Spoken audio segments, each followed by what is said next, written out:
રામ રામ મિત્રો, આજે આપણે પહોંચી ગયા છીએ ભાવનગર જિલ્લાના સિંહોર તાલુકાના પાવન એવા મઢડા ગામમાં. આપણો આ કાઠિયાવાડ એટલે કે સંતો શૂરવીરો અને દાતરોની પવિત્ર ભૂમિ.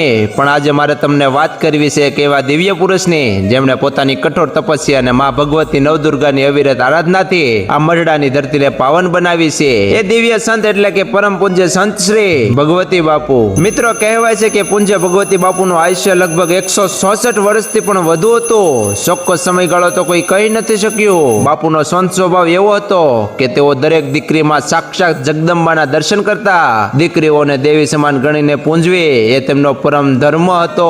બાપુનું દીકરીઓ પ્રત્યેનું આવું વાત્સલ્ય.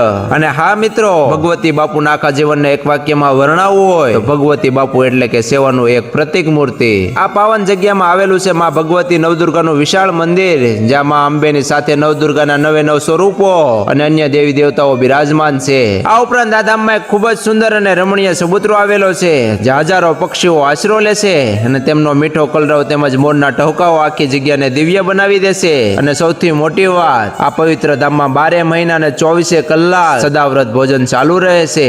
અહીં આવનાર કોઈ પણ ભાવિ ભક્ત ક્યારેય પણ ભોજન પ્રસાદ લીધા વગર પાછો જતો નથી. આ પવિત્ર ધામમાં ગુરુ પૂર્ણિમાનો પાવન પર્વ ખૂબ જ ધામધૂમથી ઉજવવામાં આવે છે. આ દિવસે ભારતભરના ખૂણે ખૂણેથી હજારો ભાવિ ભક્તો બાપુના આશીર્વાદ લેવા આવે છે. મિત્રો, શ્રાવણ માસનો પવિત્ર મહિનો ચાલી રહ્યો છે અને 19 ઓગસ્ટ 2026 એટલે કે શ્રાવણ સુદ સાતમના પવિત્ર દિવસે પરમ પૂજ્ય સંત શ્રી ભગવતી બાપુની સૌથી પુણ્યતિથિ આવે છે. આ પાવન દિવસે આપને અને આપના પરિવારને મઢડા ધામ ખાતે પધારવા માટે ભાવભર્યું હૃદયપૂર્વકનું આમંત્રણ છે. મિત્રો, આપણા ગુજરાતના આવા મહાન સંતોની ભક્તિ, સંસ્કાર અને પરસાઓ સનાતન ધર્મના ખૂણે ખૂણે સુધી પહોંચે એ આપણી ફરજ છે. તો આ વિડીયોને વધુમાં વધુ શેર કરો અને આ ભક્તિ સંદેશ ગુજરાતના દરેક ઘર સુધી પહોંચાડો. તો ત્યાં સુધી બધાને જય માં ભગવતી નવદુર્ગા.